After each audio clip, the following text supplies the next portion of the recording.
तो आज हम लोग स्टार्ट करते हैं इलेक्ट्रिक चार्ज के साथ।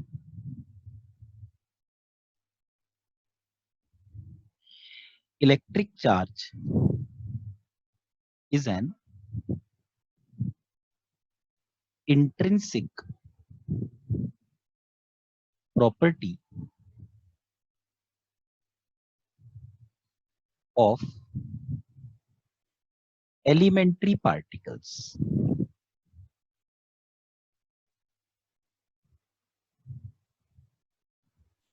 ये जो intrinsic property है, this intrinsic property gives rise to a force which we will study later on, which is called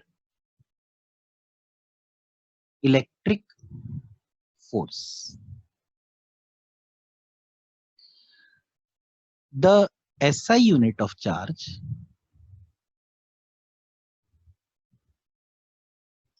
is Coulomb, and apart from Coulomb we have other units, like there is a unit which is called ESU. इसका full form होता है electrostatic unit. ठीक है, एक और नाम हो सकता है स्टैट कूलम्ब। ये दोनों CGS यूनिट कही जा सकती हैं, और 1 कूलम्ब होता है 3 into 10 to the power 9 ESU या 3 into 10 to the power 9 statcoulomb. इसके अलावा एक और यूनिट होती है जिसको हम कहते हैं EMU। 1 EMU जो है वो इक्वल टू होता है 10 कूलम्ब के। इसके अलावा भी चार्ज की कई सारी प्रॉपर्टीज होती हैं, जैसे कि हम लोग जानते हैं कि चार्ज इज ऑफ 2 टाइप्स। एक होता है पॉजिटिव चार्ज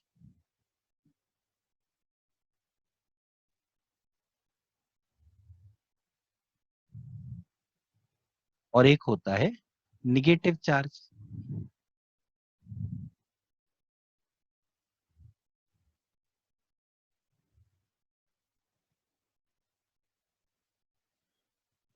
चार्ज अगर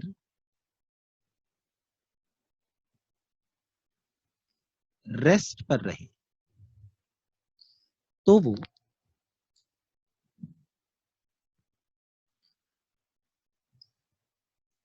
इलेक्ट्रिक फील्ड प्रोड्यूस करता है।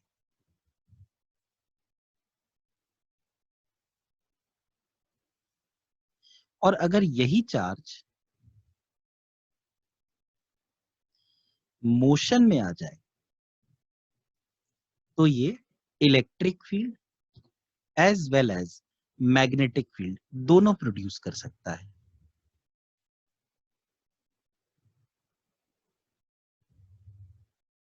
इसीलिए हम लोग एक टर्म यूज करते हैं इलेक्ट्रोमैग्नेटिक फील्ड।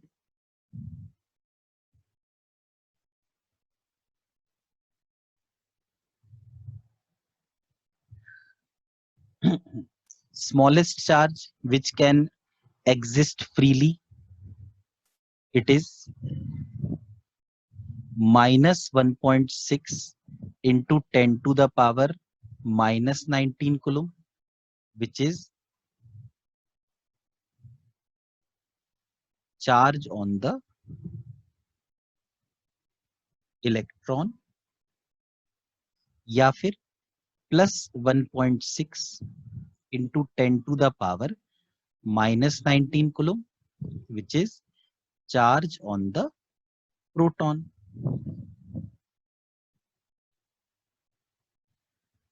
हालांकि इसका मतलब ये नहीं है कि इससे छोटा चार्ज हो ही नहीं सकता। जैसे अगर हम इलेक्ट्रॉन के चार्ज को -e लिख दें और प्रोटॉन के चार्ज को +e लिख दें, तो इससे भी छोटे चार्जेस होते हैं जिनको हम कहते हैं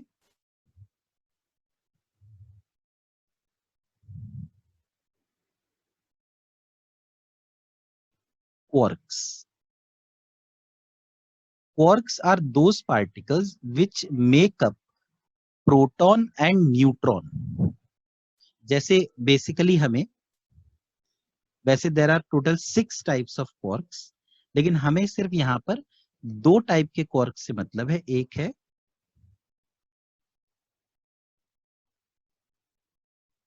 अप क्वार्क और एक है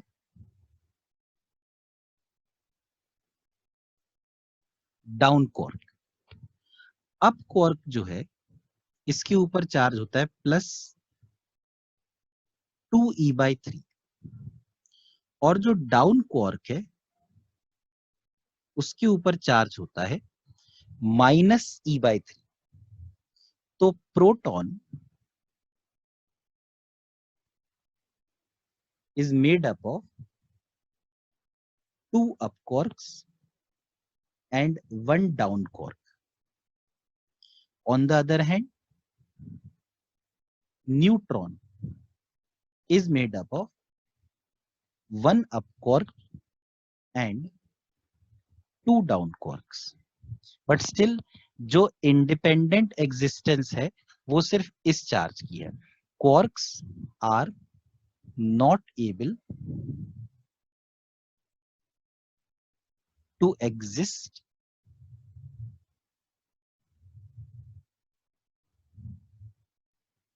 independently. ये independently exist नहीं कर सकते। इसके अलावा अगर हमसे पूछा जाए कि what is the dimensional formula of charge, dimensions of charge, तो we write it as A P, जहां ए इलेक्ट्रिक करंट के डायमेंशंस हैं और टी टाइम के डायमेंशंस हैं। अब जो इलेक्ट्रिक चार्ज है, सबसे पहली चीज कि इलेक्ट्रिक जो सबसे स्मॉलेस्ट यूनिट है जो इंडिपेंडेंटली एग्जिस्ट कर पाए वो इलेक्ट्रॉन है या प्रोटॉन है। प्रोटॉन तो न्यूक्लियस को टाइटली बाउंड है, न्यूक्लियस के अंदर है, तो प्रोटॉन तो हम किसी ऑब्जेक्ट से निकाल नहीं सकते। इलेक्ट्रॉन जरूर ये हो सकता है कि हम लोग किसी ऑब्जेक्ट से निकाल दें और किसी ऑब्जेक्ट को दे दें। तो एक होता है जिसको हम कहते हैं प्रोसेस ऑफ चार्जिंग।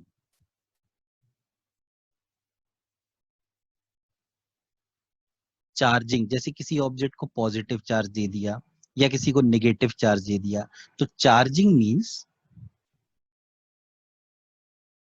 एडिशन और रिमूवल ऑफ इलेक्ट्रॉन्स। अगर हम इलेक्ट्रॉन्स ऐड करें किसी ऑब्जेक्ट में, तो वो ऑब्जेक्ट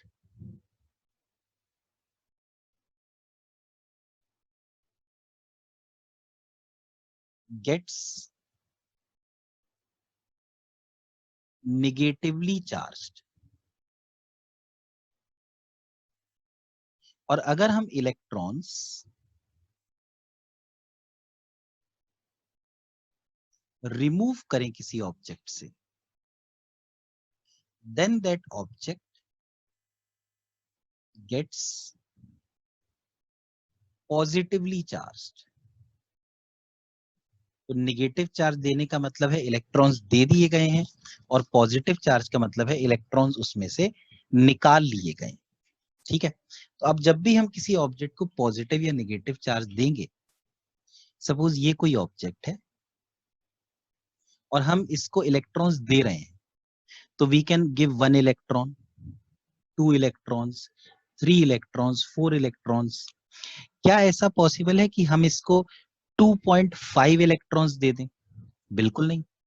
यानी कि इस पर जो भी चार्ज होगा वो हमेशा इलेक्ट्रॉन का जो चार्ज है उसका एक इंटीग्रल मल्टीपल होगा। यहां n should be an integer. अगर आप इसी ऑब्जेक्ट में से इलेक्ट्रॉन्स निकाल रहे हो तो भी आप या तो 1 इलेक्ट्रॉन निकालेंगे या 2 या 3 या n number of electrons where n should be an integer. इसीलिए किसी भी ऑब्जेक्ट का चार्ज या तो प्लस एन ई हो सकता है या माइनस एन ई हो सकता है। ठीक है, तो ये जो रूल होता है, this rule is called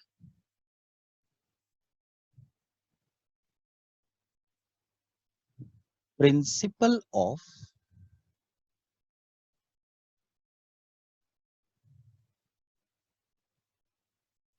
quantization of charge. यानी principle of quantization of charge होता है कि किसी ऑब्जेक्ट का चार्ज हमेशा ई का एक इंटीग्रल मल्टीपल होगा। ठीक है, यहां इसको हम लिख भी देते हैं, the charge of an object must be an integral multiple of the charge on an electron। अब इसके ऊपर कैसा सवाल हमसे पूछा जा सकता है? मान लो हमसे एक सवाल पूछा गया कि can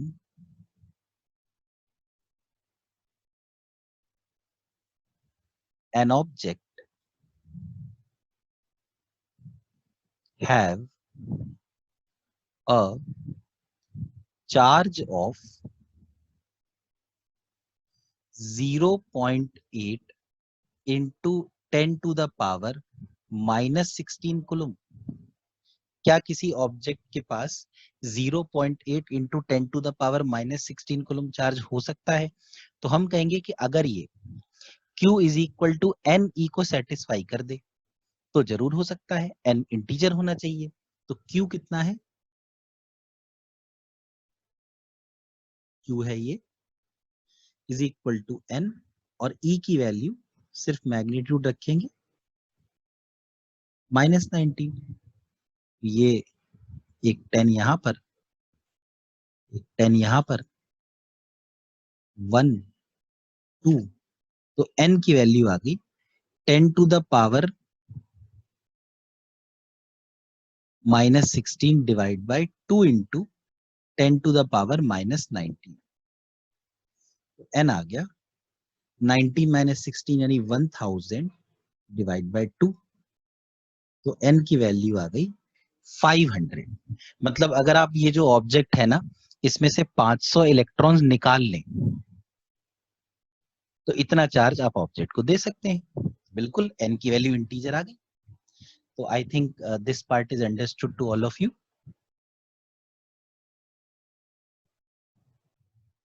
the next property of charge is conservation of charge. अब क्या है, कंजर्वेशन ऑफ चार्ज से कई लोगों के दिमाग में सीधा ये आता है कि charge can neither be created not destroyed, it only changes from one form to other. पर मुझे ऐसा लगता है कि इससे ज्यादा अप्रोप्रिएट डेफिनेशन ये है कि the charge of an isolated system, isolated system का मतलब जो किसी और से कांटेक्ट में ना हो, ऑलवेज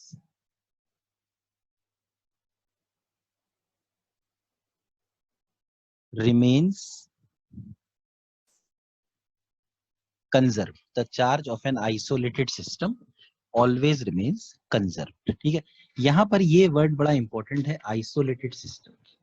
जैसे सपोज ये एक बॉल है, स्फेरिकल ऑब्जेक्ट मेटेलिक, एक और दूसरा स्फेरिकल ऑब्जेक्ट है,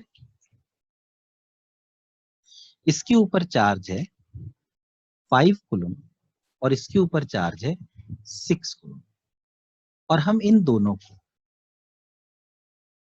एक वायर से जोड़ देते हैं और ये है एक की। अभी की ओपन है तो अभी तो दोनों में से चार्ज ट्रांसफर नहीं हो सकता, लेकिन अगर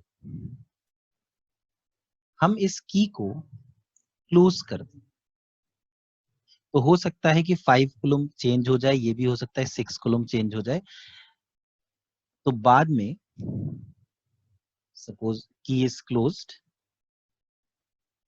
और इसके ऊपर चार्ज दिया हुआ है 4.2 कूलम, और हमसे पूछते हैं कि बताओ इस बड़े स्फीयर के ऊपर चार्ज कितना होगा। तो हम लोग कहेंगे कि चूंकि ये दोनों आपस में तो कनेक्टेड हैं पर किसी और से कनेक्टेड नहीं है, ठीक है, तो ये दोनों मिलकर एक आइसोलेटेड सिस्टम बना रहे हैं, तो इसका टोटल चार्ज जो स्टार्टिंग में है और टोटल चार्ज जो बाद में है वो हमेशा कंजर्व रहेगा, ठीक है। तो शुरू में कितना चार्ज है 5 + 6 और बाद में कितना है 4.2 प्लस क्यू, तो 5 + 6 हुआ 11 और 11 - 4.2, 11 - 4 होता है 7 और 7 में से 4.2 माइनस करोगे तो 6.8, यानी जरूर ये जो Q है इसकी वैल्यू आनी चाहिए 6.8 कूलम। ये कंजर्वेशन ऑफ चार्ज के बारे में हो गया। और मैंने आपसे अभी अभी बताया कि ये जो डेफिनेशन है ना कि charge can neither be created not destroyed, कुछ कुछ जगह पर ऐसा देखा गया है कि ये डेफिनेशन सही से काम नहीं करती। जैसे कि एक फिनोमेना होता है,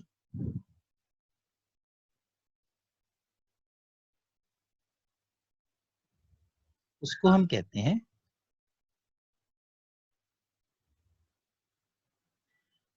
पेयर प्रोडक्शन, और एक और फिनोमेना होता है जिसको हम कहते हैं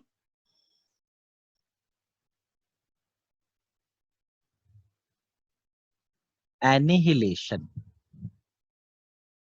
पेयर प्रोडक्शन में gamma gamma rays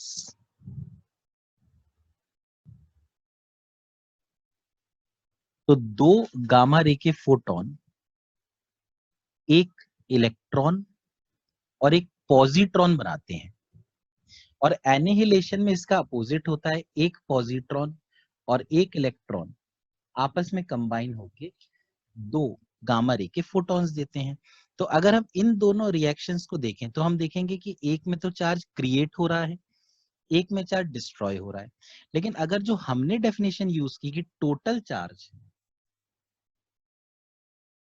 charge starting में भी 0 और बाद में भी 0, यहां देखो टोटल चार्ज स्टार्टिंग में भी 0 और बाद में भी 0, तो ये डेफिनेशन परफेक्टली ओके है, ठीक है ना।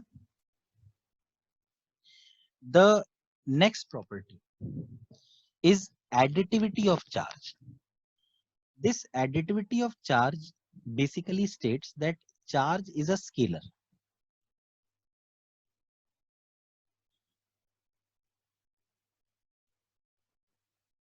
and it can be added or subtracted using ordinary algebraic laws. जैसे आप लोगों ने सुना होगा कि वेक्टर एडिशन और सब्ट्रैक्शन भी होता है। वेक्टर एडिशन और सब्ट्रैक्शन में हम ट्रायंगल लॉ या पैरेललोग्राम लॉ यूज करते हैं, पर चार्ज को ऐड करने के लिए, सब्ट्रैक्ट करने के लिए हमें ऐसे किसी लॉ की जरूरत नहीं। हम लोग जो नॉर्मल लॉज हैं प्लस या माइनस वाले, उन्हीं से चार्ज का एडिशन या सब्ट्रैक्शन कर सकते हैं। The next property is invariance of charge. Invariance of charge का मतलब होता है कि द मैग्नीट्यूड ऑफ चार्ज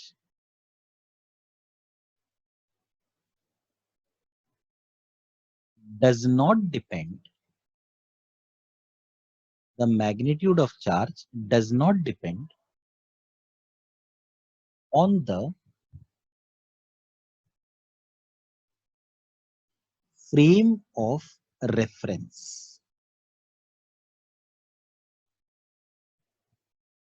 इसका मतलब ये है कि सपोज ये एक पार्टिकल है जिसके पास चार्ज है 3 कूलम और एक ऑब्जर्वर है ए जो कि रेस्ट पर है और दूसरा ऑब्जर्वर है बी जो सपोज मोशन में इस तरफ जा रहा है किसी वेलोसिटी v से। तो अगर हम ए से ये पूछें कि तुम्हें ये चार्ज का मैग्नीट्यूड कितना दिख रहा है तो वो कहेगा 3 कूलम दिख रहा है। अगर हम बी से पूछें कि तुम्हें ये चार्ज चलता हुआ दिख रहा है या रुका हुआ दिख रहा, तो रिलेटिव मोशन के कॉन्सेप्ट से बी ये कहेगा, बी को लगेगा कि मैं रुका हुआ हूं और वो कहेगा कि मुझे ऐसा लग रहा है कि जो 3 कूलम का चार्ज है वो लेफ्ट साइड में v वेलोसिटी से चल रहा है। लेकिन अगर हम बी से ये पूछेंगे कि तुम्हें इस चार्ज का मैग्नीट्यूड कितना दिख रहा, तो अब भी वो यही कहेगा कि मुझे मैग्नीट्यूड इसका 3 कूलम ही दिख रहा। मतलब कोई चार्ज चाहे रुका रहे और चाहे चले, उसका मैग्नीट्यूड हमेशा सेम होता है। ऐसा इसलिए लॉ दिया गया क्योंकि एक होती है क्लासिकल मैकेनिक्स, एक होती है रिलेटिविस्टिक मैकेनिक्स।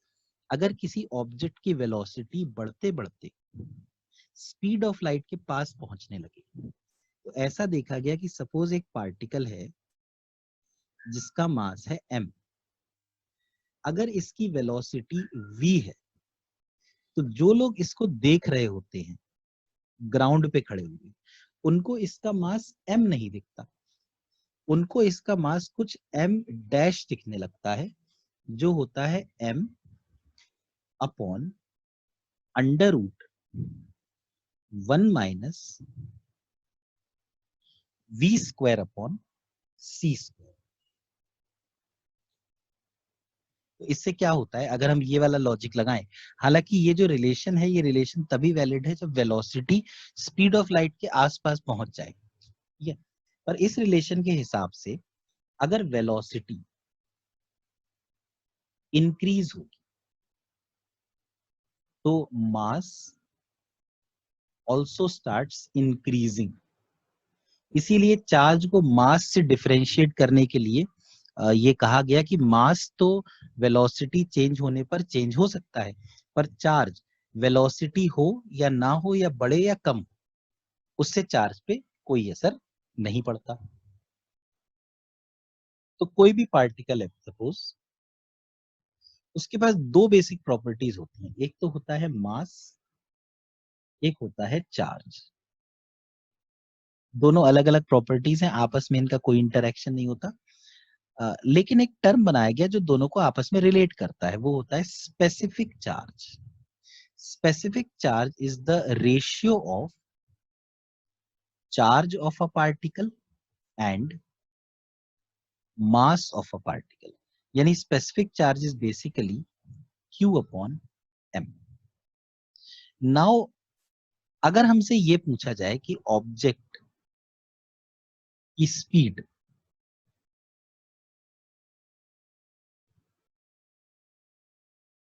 इंक्रीज हो रही है,